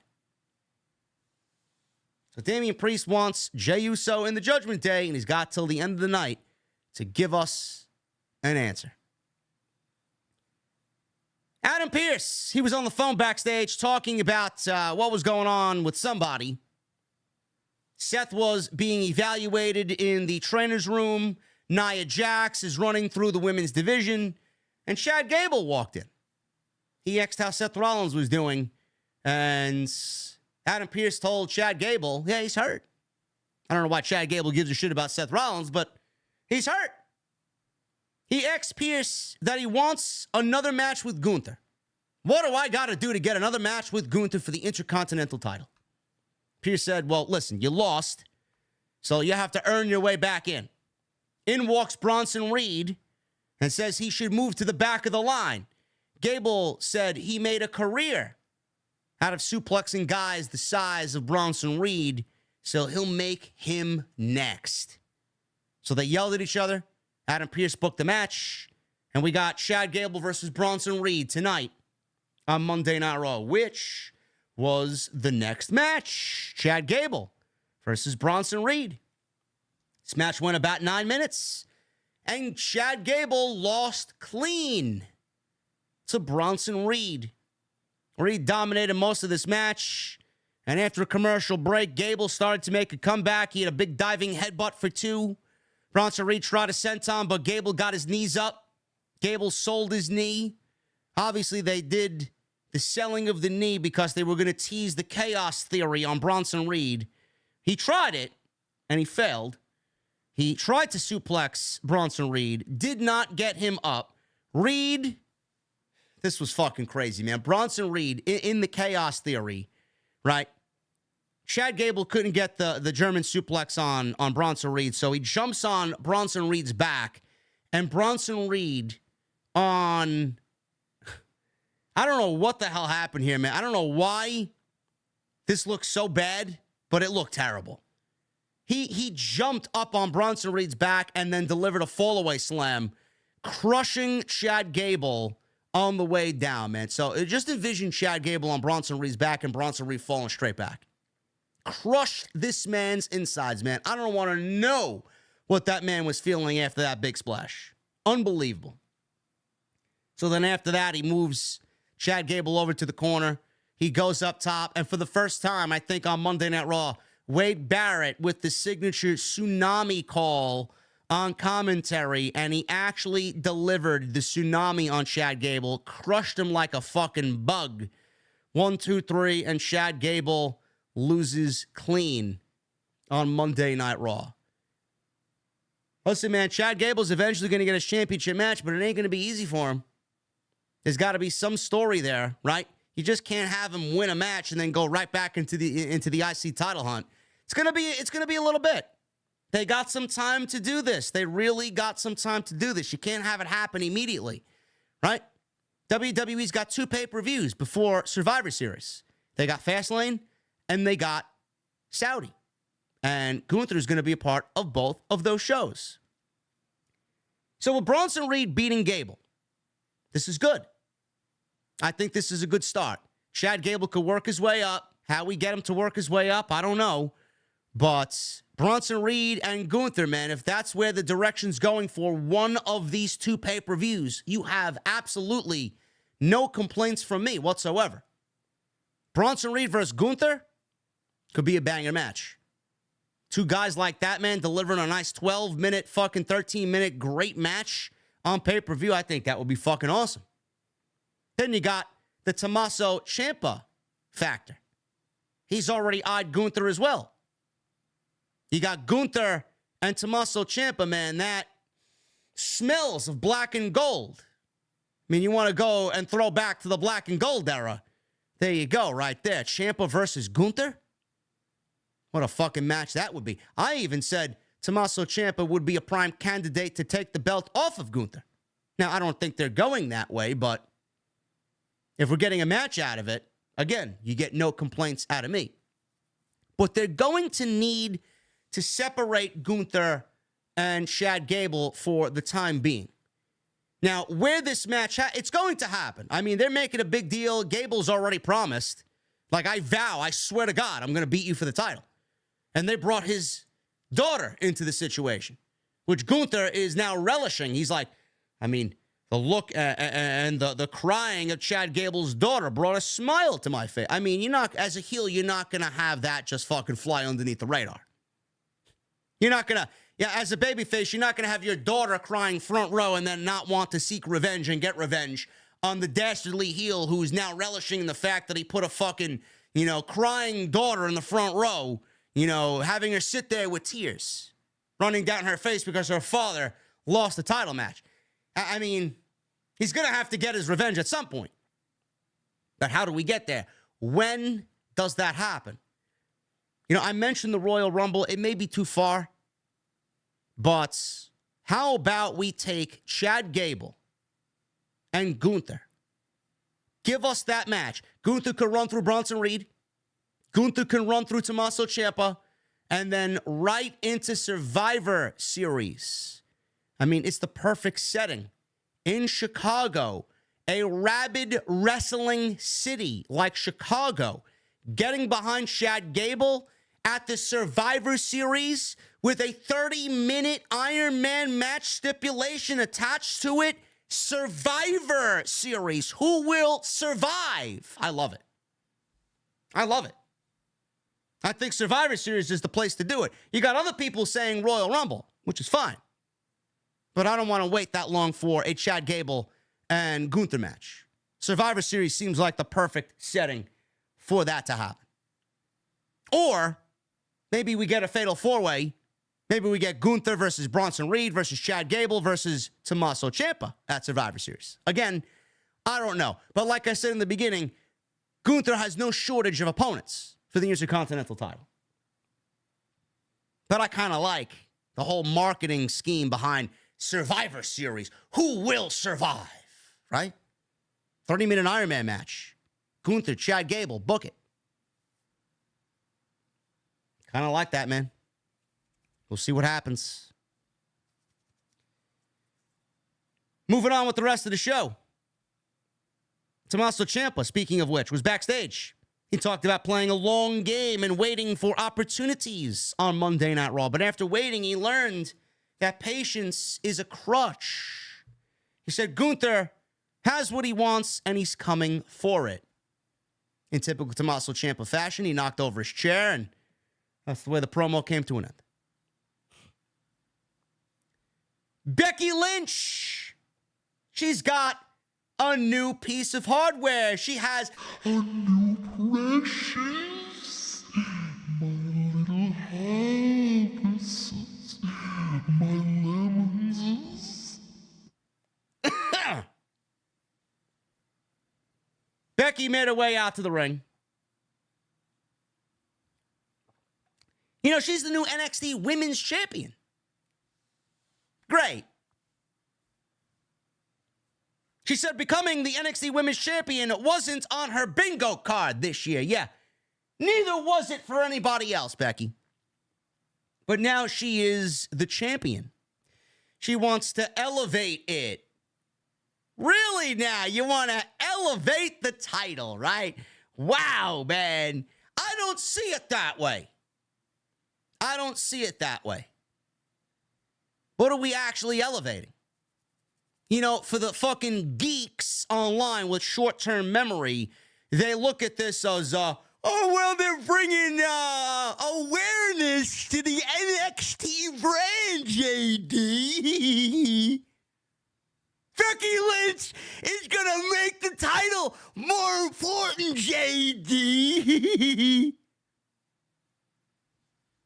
Yeah, that may be all fine and well in your fucking sense, but the way that I look at it, she took a title off of poor Tiffany Stratton, who only held the title for 2 months, did jack shit with it, and now she's the NXT champion. What exactly is she going to do for that division that is so out of this world that Sasha Banks didn't do, that Charlotte Flair didn't do, that Rhea Ripley didn't do, that Io Shirai didn't do? How many women did they send down there in this same role? And what happened with those divisions? I'm sorry. What? Nothing? Yeah, that's exactly what happened. Nothing. Nothing. Meanwhile, you got people, I'm glad I'm talking about this now because this is the first time I've talked about this. So you can clip this to your heart's content and go fucking get your views and your clicks on Twitter using my fucking content. I would love it and appreciate it, man. As long as my fucking name is in your mouth, I'm all for it. This is where I talk about this shit right now and I make everybody look like a fucking idiot. How many times have we been in this same situation before? They used Dolph Ziggler. Dolph Ziggler was used to try and get Braun Breaker over on NXT. What exactly came out of that situation? Nothing. They used Dolph Ziggler and Bobby Roode. Nothing. You know what got Braun Breaker over? A simple heel turn. That's what got Braun Breaker over. He didn't need Dolph Ziggler. He didn't need to feud with Dolph Ziggler back and forth and win the NXT title on Monday Night Raw. He didn't need to do that. They put it on Dolph Ziggler because they thought it was going to be something that was going to get him to the next level. It did nothing for him. Braun Breaker is more over now than he was then because he turned heel. Did Sasha Banks go down there and do the same thing with the ladies with the tag team titles? Didn't Charlotte Flair go down there? I mean, she challenged Rhea Ripley for the NXT Women's Championship going into WrestleMania 36. She was the NXT Women's Champion. What exactly did they do with Charlotte Flair as the NXT Women's Champion? They didn't do anything but bury the division. Then people are claiming, oh, well, JD, what about Finn Balor? They sent him down there to win the NXT Championship, but you don't mention that. It's the same thing. No, it's not the same thing. You see, Becky Lynch was never put in a situation that was similar to the situation that Finn Balor was in. Finn Balor was on the main roster And he was basically buried by the Vince McMahon administration because he was too popular and too successful under Triple H. He got brought to the main roster, and all I remember from Balor's run was Kevin Dunn's crotch shot as Balor fucking jumped on the apron. Smiley Finn. Guy turned into a fucking underwear Colgate toothpaste model on the main roster. What exactly did Finn... I'll wait. What exactly did Finn Balor do on the main roster that was so revolutionary? That was so great? What did he do on the main roster? Nothing. At that point, nothing. He went down to NXT to resuscitate his fucking career because they fucked him over. He didn't go down there to take spotlight away from anybody else. He played within the rules of the system. He helped others while they helped him. How is that similar to Becky Lynch? I don't think that's similar to Becky Lynch at all. Becky was never buried on the main roster. Becky is the biggest name in the women's division. She didn't need help by going down to NXT. She didn't need character development, though she could use it. She didn't need help with her promos, though she could use it. She didn't need a restart and a refresh. Yet here we are. People are comparing Becky and Finn Balor. It's not the same thing. It's not. This is not like a Baron Corbin or a Mustafa Ali situation either. Those two guys were creatively dead on the main roster. They're down there, and they're trying to get back on track. They're feuding with younger talent. Meanwhile, you got Dominik Mysterio as well. This is another fucking talk. What is Dominik Mysterio? Well, what has Dominik Mysterio done with the North American Championship? He's done nothing with the title. In fact, it's worse on Dominik than it was on Wesley. What has Dominik done with the North American Championship? How many times has he defended that championship? Twice? He's defended it against Dragon Lee, I believe, and he's defended it against Wesley and Mustafa Ali in a triple threat match at the last pay-per-view, I believe. And every single time Dominik wrestles, he cheats to win. So, I mean, I don't really know what he's actually doing for the North American Championship. They put it on Dominik so that they can get the Judgment Day on yet a third show. Because they don't know how to overexpose a fucking group when they're popular. That also, by chance, brings Rhea Ripley down to NXT because Dominik and Rhea Ripley are a pair. But the title is nothing more than a prop on Dominik Mysterio. Nothing. Now he's got this title match against Dragon Lee. If Dragon Lee doesn't win the championship next week, I don't know what the fuck we're doing. But Becky Lynch beating Tiffany Stratton, everybody's like, oh, the match was great. The match was one of the best women's matches of the year. Where? What match did you watch? I watched a basic women's television match on Tuesday night that didn't really hit at all. Tiffany Stratton's great. I've spoken highly about Tiffany Stratton since fucking day one. I said it from day one. This woman has it. The gimmick is a little cringe. I can't really stand the over-accentuation of the Barbie gimmick. I wish they toned that shit down. But she's a beautiful woman who goes in there and wrestles. You don't think someone that looks like that's going to get in there and bust her fucking ass. And she does. She's going to be the next moneymaker for WWE. So I don't really see how taking the title off of Tiffany Stratton and putting it on Becky Lynch for the time being, only for Tiffany to beat Becky in the end, how that's going to make Tiffany a bigger star for it. WWE did not put the title on Becky Lynch to make the women's division better. They didn't put the title on Becky Lynch to make anything better on NXT. They put the title on Becky Lynch because all they give a shit about is ratings during a contract negotiation year with NBC Universal. That is only the reason. That is it. I said it last week. What did I tell you last week? That match with Tiffany Stratton will be the determination on where Becky Lynch and her legacy lies. She will either put the young talent over and show everyone that she is truly for the division, or she's going to take the title and show you exactly how she is just the same as Charlotte Flair. We got our answer on Tuesday. Becky's no better than Charlotte Flair. Becky holding the championship is not going to make Tiffany Stratton better. Becky holding the championship is not going to make anybody better. It's not going to make the division better. It makes Becky better, and that's it. It does nothing for anybody else. Do you want to know how they could have really enhanced everybody? If Tiffany Stratton beat Becky Lynch clean on Tuesday, that's what would have enhanced the division. That's what would have made a statement on last week's show. Clean. But WWE is so obsessed with putting Becky Lynch in a title match that they can't physically do it on Monday. They can't do it on Friday because she's not a part of SmackDown.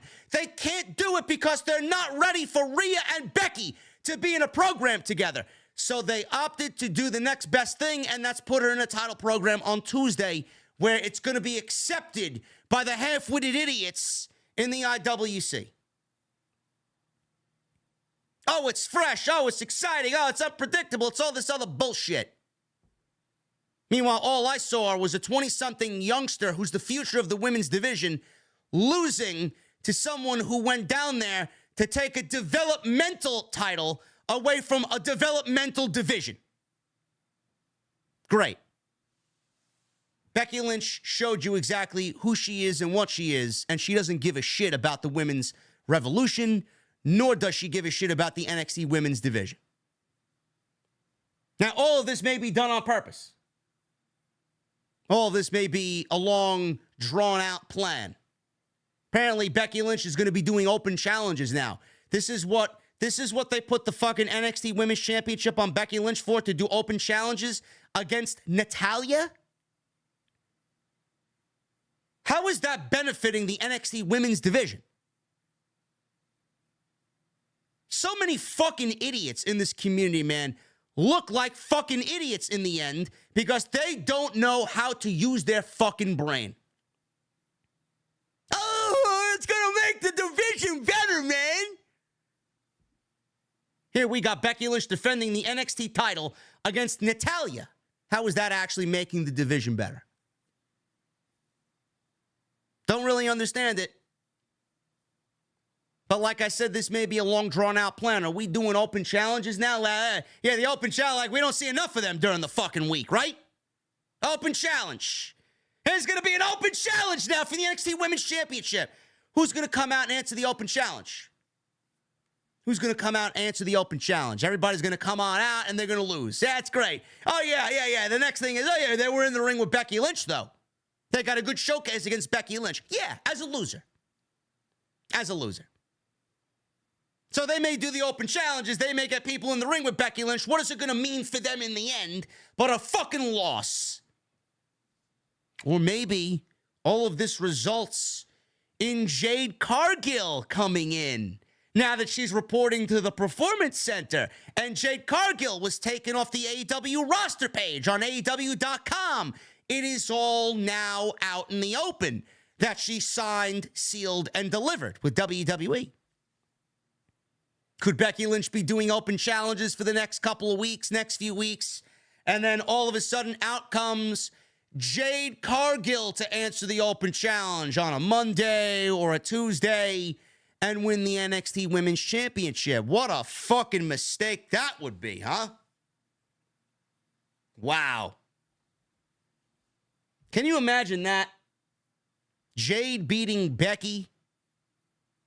How do we say fuck you to AEW and fuck you to Tony Khan in the most blatant way possible? It will just take their biggest fucking star in the women's division, or what was their biggest star. I don't even know if that's the case. Britt Baker's their biggest star. Jade just looks the part. She's got nothing else. And beats Becky Lynch. That's going to be a big fuck you, right? I wouldn't go that route. Isn't NXT doing the women's breakout tournament or the breakout tournaments again this year for the men and women? Isn't that announced? Someone find that out for me. Are they doing the NXT breakout tournaments again?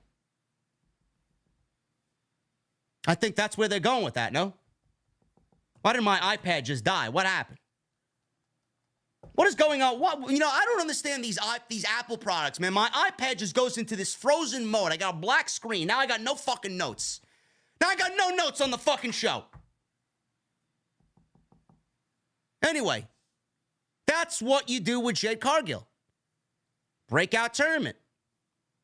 Have Jade win the breakout tournament, have Jade win a title match, and then boom, there you go. Would she be ready after winning the breakout tournament? Probably not. Probably not. I don't think she's going to be ready for another 6 months to a year, maybe longer than that. Everybody's already rushing her up to the main roster. Let's get Jade up to the main roster. What, as green as fucking grass is Jade Cargill. Quality over quantity. Everybody's rushing Jade Cargill to the fucking main roster. Can you take Jade Cargill right now and put her in the ring with a Bianca Belair and have a serviceable match? No. You cannot. My iPad just came back up after just going dead for fucking a minute. I don't understand it. Is Jade Cargill anywhere where she needs to be to deliver a top-tier match with Bianca Belair? No. Charlotte Flair? No. Rhea Ripley? No. You guys want that same Jade Cargill you got on AEW television for 3 years in WWE? Or do you want somebody better? I don't know. She's got to learn to sell. She's got to learn to cut a promo. She's got to learn to fucking move around the ring like a fucking general. That's what she's hopefully going to learn in NXT. Yeah, we're already booking her in a WrestleMania match with Bianca Belair. The fuck are you talking about? You want her to fail? I know I don't. I don't want to sit here and critique her fucking garbage matches every week. I want her to actually be an asset to the division. Because right now, all she is looks. She looks like a superhero. Show me that you can wrestle like one.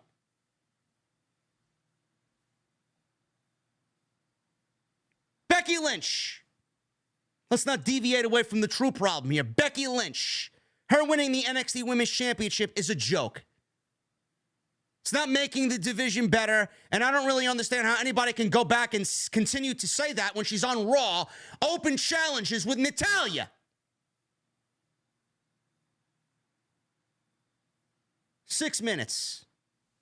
You would think that the match could have went longer, man. Natalya's gotten praise for the great work that she did in India. According to sources, according to Fightful, WWE was so pleased with Natalya and the body of work that she did while she was in India for WWE Superstar Spectacle.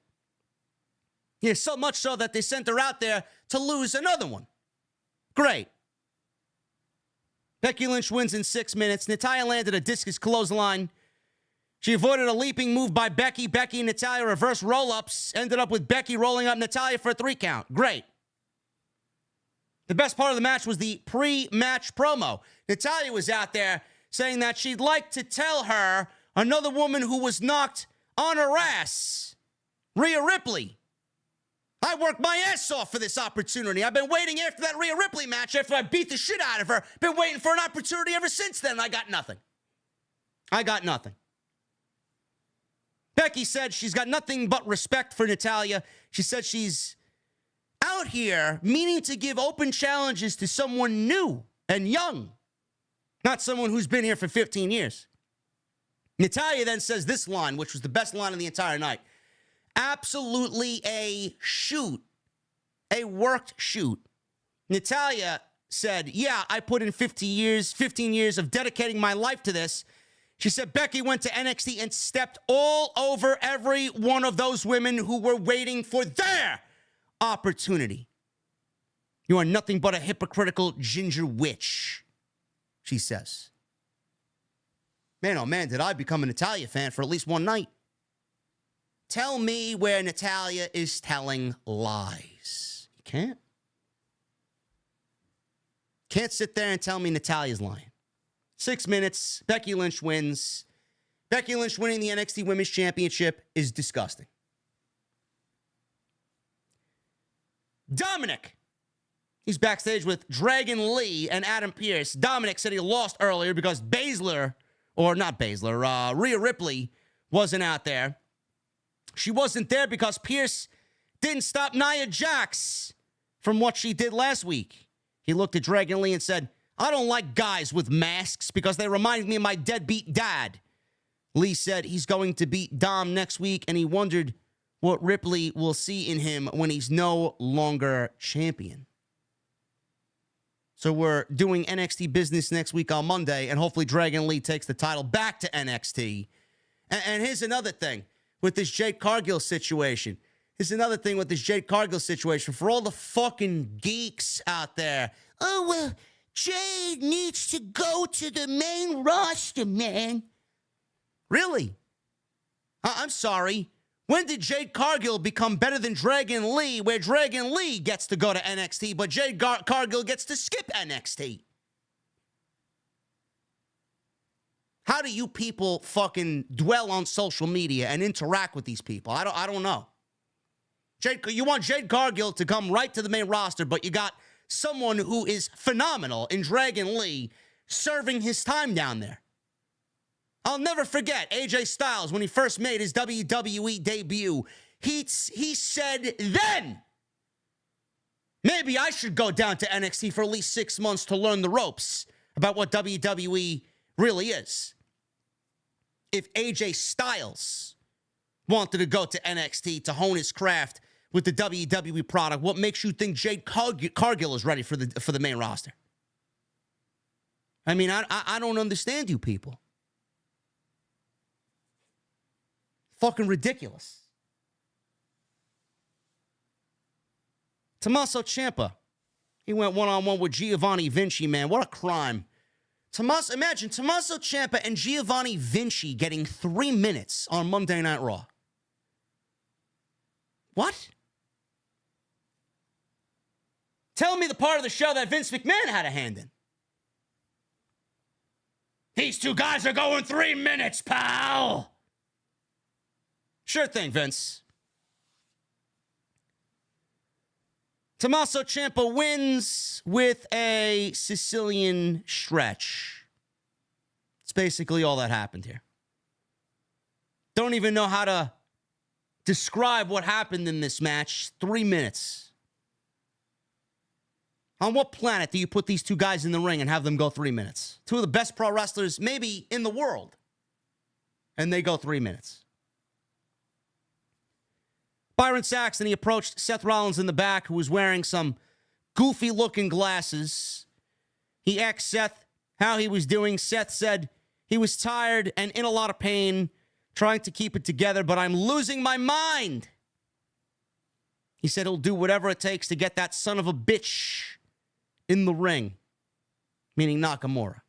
He said Nakamura wants to do things on his own terms, so maybe he's been going about it all wrong. He told Nakamura to name the time and place and even the stipulations if you want. He said their destinies are very intertwined at this point.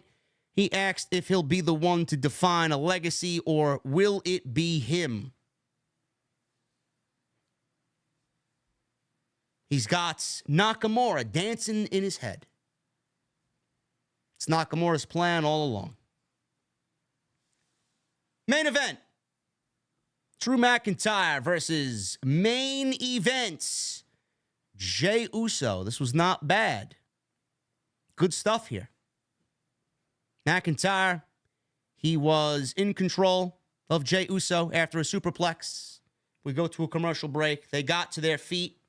They start exchanging blows, right hands. Jey eventually transitions into a Samoan drop. He gets a 2 count off the Samoan drop. Jey tried for another dive, but McIntyre punched him and hit a spine buster. McIntyre sees an opening. He sees an opening for a Claymore kick. Dominik is out there. He distracted the referee, and Damian Priest grabbed McIntyre's foot. So this distraction allowed Jey to the super kick for a near fall. Judgment Day is trying to enlist Jey Uso here, and get Jey Uso on their side. So Jey Uso is standing there listening to Damian Priest, who's giving him some words of encouragement. He fist bumps Damian Priest, and then he turns around and super kicks Damian Priest. Balor and Dom as well get super kicks off the apron from Jey Uso. Jey turned around. Obviously, he waited too long, and McIntyre nailed him with a Claymore kick, and that was enough for the victory. Judgment Day after the match put the boots to Jey Uso and beat him down 3-on-1. Drew had left the ring at this point. He's looking back, and he sees a 3-on-1. He turned away. He walked to the back. He looked back again at the ring, contemplating, do I go save this poor schmuck, or do I just mind my own business? Damian Priest and the rest of Judgment Day saw Drew McIntyre looking, and they were getting ready to beat him down as well. Out comes Cody Rhodes to make the save. Cody ran right past Drew McIntyre, and Drew did nothing to save Jey Uso. He gave Dom a crossroads. He looked at Jey in the corner. Priest pulled Dom to safety at ringside. Cody helped Jey stand up, and Jey gave him a look of respect and nodded as the show went off the air with both Jey and Cody Rhodes in the middle of the ring. Where are we going with this, man? Where are we going with this? I don't know. All I can think of is McIntyre turning heel here. Maybe we get McIntyre turning. I'm just spitballing. First of all, I love the fact that Drew did not go and help Jey Uso. I love that. I was hoping that he didn't. As soon as Cody walked out to save Jey Uso, I was hoping so much that Drew McIntyre would make his way back to the ring and from behind Claymore kick Cody Rhodes, and we go off the show with the Drew McIntyre heel turn. I do hope that's still coming. In fact, I do have confidence that that moment is coming, because Drew McIntyre right now, to me, is more intriguing than he's been in months. So I love this new attitude change. He does not trust Jey Uso. And the one that brought Jey Uso here in Cody Rhodes, he does not like Cody Rhodes for disrupting the locker room. I like that a lot. It's a great move if you're WWE to have them feuding. Babyface Cody and heel Drew McIntyre, that's a great way to keep Cody busy for at least a couple of months. So I was hoping that happened. We didn't get it. I don't know where we go with this Judgment Day spiel. Judgment Day clearly is Damian Priest, Finn Balor, Dominik Mysterio, JD McDonough, and if McIntyre turns heel, that's 5 right there. I'm thinking out loud for a potential War Games. That's 5 right there. And then we got Cody, we got Sami, we got KO, we got Jey, and maybe one other for the War Games situation. Who that 5th man will be on the babyface side, I don't know. But I'm thinking about War Games. War Games could absolutely work if they want to do it on Monday night. Now, if they want to do what they're doing on Friday, we could also potentially see War Games happen between some factions on SmackDown. We could see a 3-teams War Games. 3-teams War Games match. We could see the Bloodline. We could see Judgment Day. We could see the New Hurt Business. So I don't know where they're going with all of this, man. It's very, on one hand, it's very convoluted, but on the other hand, it's unpredictable, and unpredictable is good. You don't want to know where this is going. But I'd like to have a solid direction on where we're going. And War Games, I have a very good feeling that we're going to be getting War Games for sure. So we'll see what happens there, man. But I'm liking what's going on here. And Drew McIntyre, I can't wait to see that Claymore kick on Cody, man. I do hope that moment is definitely coming on Monday night for Mr. Drew McIntyre. Guys, I hope you enjoyed today's live stream. As always, you guys are great. Follow me on social media at JDfromNY206. Twitter, Instagram, TikTok, and Cameo. Make sure you guys hit that subscribe button as well. Turn on the bell for notifications. We got 2,200 people in here, man. There's no reason why we should have less than 1,000 likes. None. Super chats are open. Get them on in. We will be having last call here at the Beer Garden in just a little bit. Go check out all the other content on the channel. Plenty of it. More coming this week. Plenty more coming this week. And tonight's show is sponsored by my great new friends over at Gadget Discovery Club. We're going to open this bad boy up in just a second. But what the hell is Gadget Discovery Club, man? Listen. I know everybody is getting in on the subscription services, right? I used to be, early in my YouTube career, man, I loved doing unboxings, whether it was for other wrestling crates or t-shirt crates or whatever that may be. This is right up my alley, and I know this is right up your alley, man. Tech in a monthly subscription box?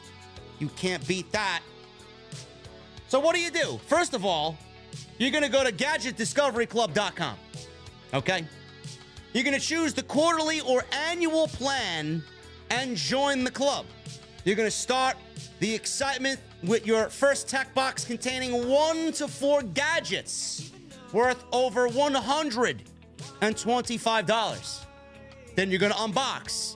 You're going to feel that surprise. You're going to feel that excitement unboxing it, and then you're going to experience the great stuff that Gadget Discovery Club has thrown into this thing, man. And listen, there are box themes. There's a travel box, there's a smart home box, there's an everyday carry box, there's an entertainment box, there's a health box, an audio box, and more. And online, when you set up your account, you can cancel, you could skip boxes, and change shipment dates whenever you want. Can't beat that. You're going to go to Gadget Discovery Club. You're going to use code JDfromNY at checkout. You're going to save $20, or you're going to use the link that I provided in the live stream chat and down below in the comments section. And you're going to use my unique link to take you right to the website, and you're going to do your deal, man. Let's unbox this thing. Now, I don't know what's in here. This is the first time I'm unboxing this, man. I got this last week. I saved it specifically for the show. Let's see what we got going on in here. Wow. We got a native HQ wireless charger. Now, this is going to come in handy for me, man, because every stream, I got my iPhone charging right next to me, man. My iPhone's going to be charging wirelessly next to me during every stream. That is awesome. That is awesome. Look at this. We got 2 mini boom wireless speakers. Now, I love my music, man.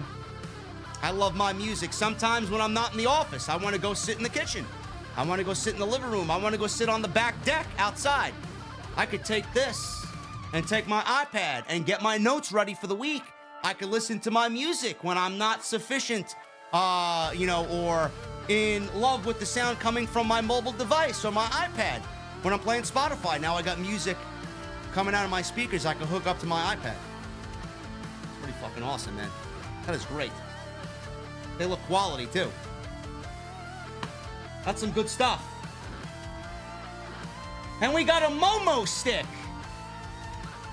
I never used a Momo stick before, but it looks like it goes right on the back of my phone. Look at that. This will come in handy when I'm playing Pokemon Go on the go. Or if I just want to watch whatever I want on my iPhone. Put it on the back of the iPhone and it just set up your iPhone as a little stand. Listen, man. I like it. That's some good stuff.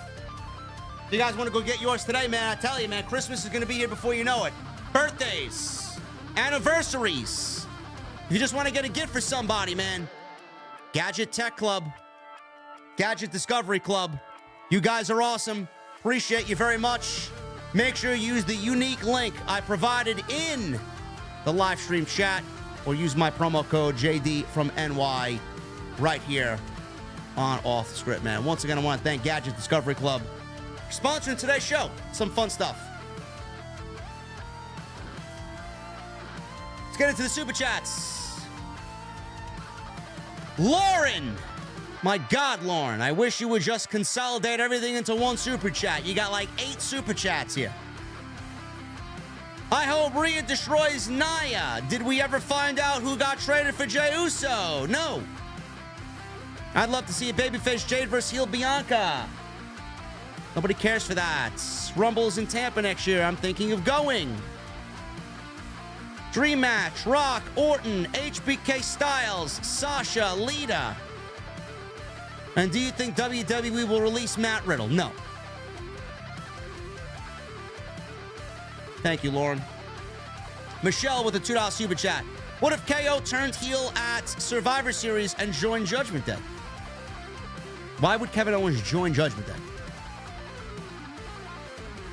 Kevin Owens is going to be a loner. If he's going heel, he's going to be on his own.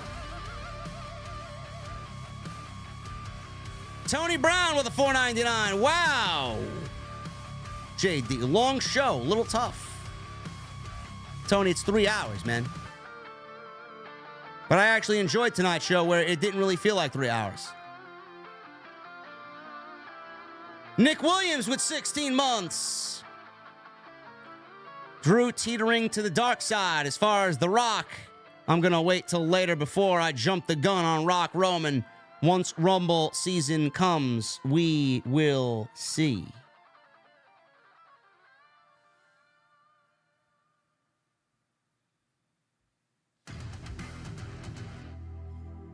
Michelle Moran with a $2 Super Chat. I see the bloodline back in Cody, not Roman, at WrestleMania. Lauren with another $2 Super Chat. Slow build for Drew turning heel. Yes. Beyond the Script with the $1.99. Sami KO versus Judgment Day next week. How many? They need to do something, man, to get the people interested. It's going to be a very, very tough Monday night schedule for WWE this season.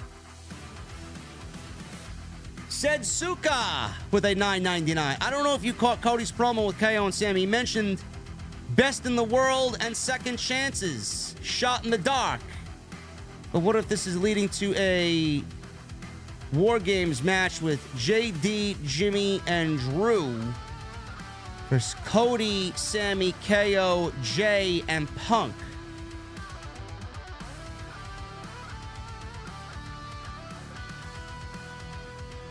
You said it, said. Got it. That how they're going to integrate CM Punk into the show? I don't know. Chris with a $9.99. What's up, Jay? Just wanted to tell you that me and my girl are expecting a baby. Question for you, sir. Congratulations, by the way, Chris. Would you have Roman compete in both nights at WrestleMania? Rock Night 1, Cody Night 2, World Heavyweight Title Match Night 2, double main event. If I had the pen and Rock is definitely back, I do Cody and Roman on night 2. I do Roman and Rock on night 1, and then I put Gunther and Rollins also on night 2.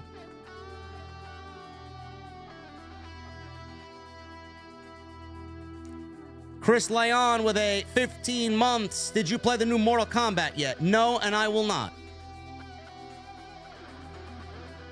Lauren with a $2 Super Chat. ×3. Love to see Riddle turn heel if he isn't let go. Upon Orton's return, will he be on Raw or SmackDown? And so happy Gable's getting a push. It's deserved. I do not want to see Riddle turn heel. I don't think he'd be a good heel. His charisma and his attitude doesn't really call for it. And Orton, I would put on whatever brand Cody is on. Glizzy King with a $4.99. What do you think about that GTD Mustang that Ford is making for $300K? I don't care because I'm getting a dark horse. Way too much money for me. Willie T with a $2 Super Chat. JD, should we be worried about our Braves? No, they lost 4 in a row. I don't know. Who they won the division. Who cares? Yeah, I don't know what's going on. They can't win a fucking game now. Jedi Joker with a $10 super chat. Gonna put my tinfoil cap on here, JD, and maybe I'm off, but do you think we're getting good shows on Friday and now Monday because Endeavor said, nah, this is how we're gonna run shit around here now? No, I don't think Endeavor has anything to do with it. I don't think Endeavor has anything to do with it. Steven with a $4.99. Seems like WWE never forgave Shinsuke for dropping Cena on his head back in 2017. He came in red hot. That ultimately amounted to nothing. OTS for life. He hasn't been important. He hasn't been important since NXT. Fusion Fall HQ 5000 with a $2 super chat. I always agree with you, but tonight's show was bad. No, it was not. Tonight's show was not bad. I don't know what show you watched, but clearly it wasn't this show. And Sidro with a $5 super chat times 2. When Dan Spivey lost matches by submission, it wasn't because he tapped out. It's because he was wailing mercy.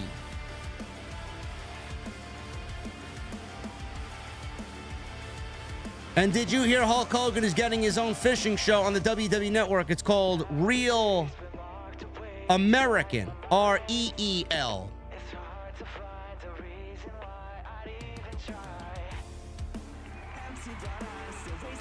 Sidro's working, but he came back with a fucking bang, man. 2 bangers. Thank you, Sidro. I always appreciate you and your sense of humor, brother. Guys, I'm getting out of here, man. I got a doctor's appointment tomorrow at 12 noon. Hopefully they can take care of my ear situation. I'll be working to give you guys the news tomorrow as well. I appreciate you guys very much for hanging out with me on this Monday Night Raw, man. Great show tonight. Appreciate you hanging out with me as always. Follow me on social media at JDfromNY206. Twitter, Instagram, TikTok, and Cameo. Make sure you guys hit that subscribe button down below. Turn on the bell for notifications.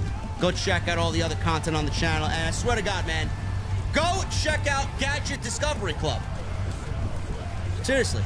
GadgetDiscoveryClub.com. Use code JDfromNY. Or use the link that I provided in the live stream and down in the comment section, man. Go get yourself some cool shit.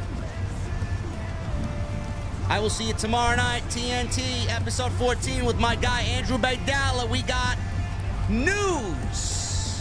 It's going to be a good one, man. And I'll see you tomorrow afternoon with some extra right here on Off the Script. I'll see you guys later.